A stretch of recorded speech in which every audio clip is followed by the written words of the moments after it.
izan dezute nola egin edo ez? Bakarrik gauza bat eskatzen dut. Ez egitea, bat birula 6-7-8 eta horrela, etengabe folioak erabiliz, 2003 nun dagoen jakiteko. Beste bide bat, eta laburrago aurkitu behar dugu. Eta modurik erresenetako bat izan deteke hau. Lerro bakoitzean zen bat daude, 4.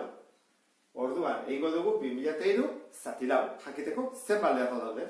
Orduan, 2003, zati 4 egiten badut, 5 gara, 0, 0 jesten badut 0, 3 jesten badut 0 na.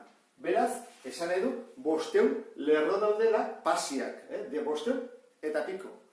Orduan, 500 bider lau da, 2000. Orduan, jakin bat dugu 2000 hori nun dagoen.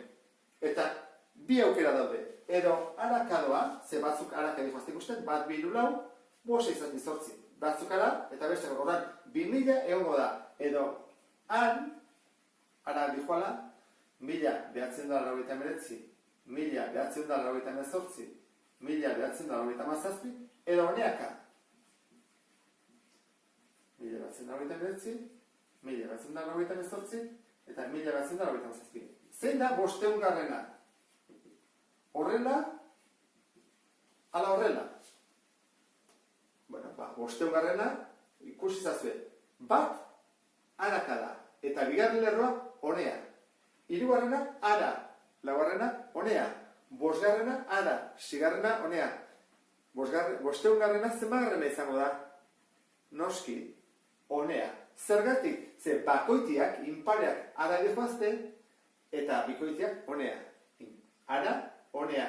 Eta 500 garrena da, bikoitia. Horran, honea dator. Ez da hau. Horran, hau kenduko dut, ze hau ez da.